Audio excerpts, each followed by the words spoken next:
Muy buenos días, amigas y amigos. Este es nuestro devocional diario, Un año en la vida de Jesús, de Fable Lee Mortimer. En el día de hoy estaremos leyendo en el Evangelio según Mateo, capítulo 12, versículos 46 al 50. Y la palabra del Señor dice así: Mientras él aún hablaba a la gente, he aquí su madre y sus hermanos estaban afuera y le querían hablar. Y le dijo uno: He aquí tu madre y tus hermanos están afuera y te quieren hablar. Respondiendo él al que le decía esto, dijo: ¿Quién es mi madre y quiénes son mis hermanos? Y extendiendo su mano hacia sus discípulos, dijo: He aquí mi madre y mis hermanos, porque todo aquel que hace la voluntad de mi Padre que está en los cielos, ese es mi hermano y hermana y madre. Nuestro devocional se titula Jesús describe quiénes son su madre y sus hermanos. Tales fueron las palabras amables que nuestro Salvador agregó a un discurso que contenía muchas reprensiones severas y advertencias espantosas.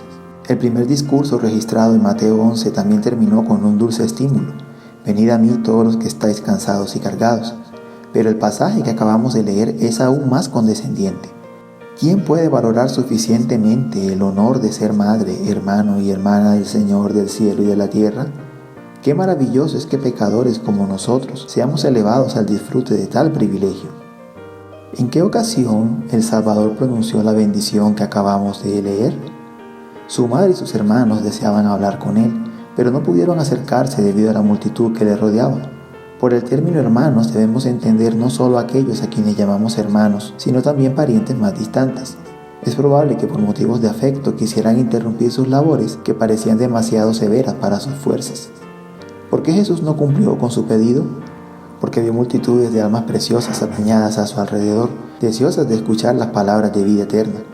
En lugar de admitir inmediatamente a sus parientes en su presencia, pronunció una bendición sobre sus propios discípulos diciendo: He aquí mi madre y mis hermanos.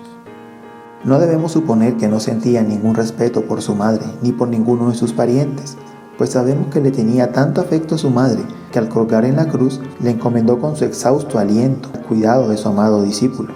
Pero con esta expresión, ¿quién es mi madre y quiénes son mis hermanos?, nos enseñó que los que están unidos a Él en espíritu están más cerca de Él que los que están unidos con Él en la carne. Su madre, de hecho, estaba conectada espiritualmente con Él porque era una verdadera creyente. Antes del nacimiento de su divino Hijo, ella dijo: Mi espíritu se regocija en Dios mi Salvador. Por tanto, el Señor la amaba como su madre y como su redimida, pero no la amaba solo a ella, amaba a todos los que hacían la voluntad de su Padre que está en los cielos. Jesús descendió para hacer la voluntad de su Padre que está en los cielos, como dijo: Porque he descendido del cielo, no para hacer mi voluntad, sino la voluntad del que me envió. Juan capítulo 6, versículo 38. Él siempre hizo la voluntad del Padre perfectamente. En una ocasión dijo: Yo he guardado los mandamientos de mi Padre y permanezco en su amor. Juan capítulo 15, versículo 10. Qué diferente es el estado de este mundo. Cada uno por naturaleza hace su propia voluntad. Los niños pronto muestran su naturaleza malvada al esforzarse por hacer su propia voluntad y no la de sus padres.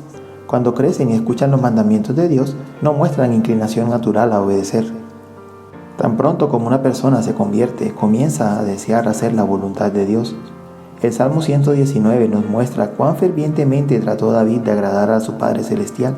Versículo 5. Ojalá fuesen ordenados mis caminos para guardar tus estatutos. Y versículo 40. He aquí yo he anhelado tus mandamientos, vivifícame en tu justicia. Pero, ¿por qué David pronunció estas oraciones? Porque sentía que no podía hacer la voluntad de Dios por sí mismo. Por tanto, oró por gracia desde lo alto.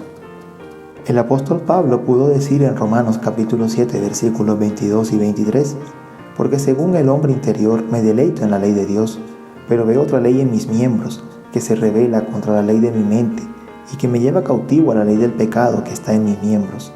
Todos los hijos de Dios soportan las mismas luchas internas que soportaron Pablo y David.